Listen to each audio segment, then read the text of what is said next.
بجد احنا عندنا كنز من ايطاليا ومش حاسين بيه. شايفين بقى الليمون الايطالي ده؟ مش قادره اقول لكم تحفه تحفه. حلو قوي يا جماعه وجميل جدا جدا في المخلل. بجد فعلا بيبقى طعمه احلى من الليمون البلدي كمان.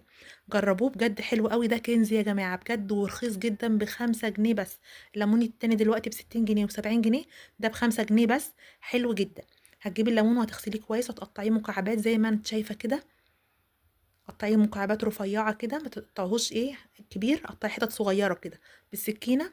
ويفضل السكينه تكون معاكي حاميه عشان يتقطع بسرعه. بس هنقطعه بقى وهنعمل له خلطه حلوه قوي، مش قادره اقولك هيبقى حلو جدا. هتاكليه خلال يومين او 3 ايام بالظبط. ده جزر مبشور. تمام. انا كده خلاص قطعت الليمون. ده جزر بقى مبشور. نزلت عليه فلفل حامي ومعلقه هريسه. وهنزل عليه بمعلقه حبه البركه. معلقه كبيره كده.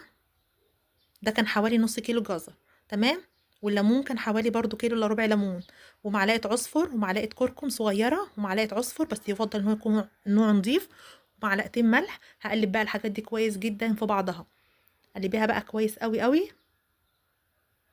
كلها كده تتجانس مع بعض. وبعد كده بقى هجيب برطمان اكون معقماه كويس جدا. اهم حاجه يا جماعه البرطمان يكون متعقم كويس بالخل.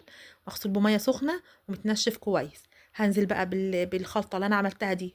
كده احط طبقه تحت واحط طبقه ليمون. وهكذا بقى لحد ما اخلص كل الكميه اللي معايا. هملى البرطمان كويس جدا جدا. مش هحط ميه ولا هحط اي حاجه خالص. هحط بس يا دوب بس كده حوالي فنجان من زيت الزيتون. مش قادره اقول لكم بيبقى طعمه حلو جدا جدا وبيخلي طعم الخلطه حلو قوي قوي. وبتاكليها كده بقى مع الجبنه مع الفول مع كل الاكلات بيبقى طعمها حلو قوي. حلو يا جماعه جدا. جربوه بجد يستاهل فعلا التجربه. هينفع معاكم في رمضان، هينفع معاكم في الفطار، في السحور، في اي وقت. حلو جدا. جربوها. لو وصلتوا بقى معايا لحد كده يا ريت تعملوا لي لايك وتصلوا على النبي وتشتركوا في القناه عشان يوصلكوا كل جديد ان شاء الله. يلا صليتوا على النبي ولا لسه؟ زيت الزيتون بقى كده هحط على الوش. هحط على الوش زيت الزيتون. بس وخلاص كده. هحط بقى هجيب كيس كده واغلف بيه البرطمان كويس.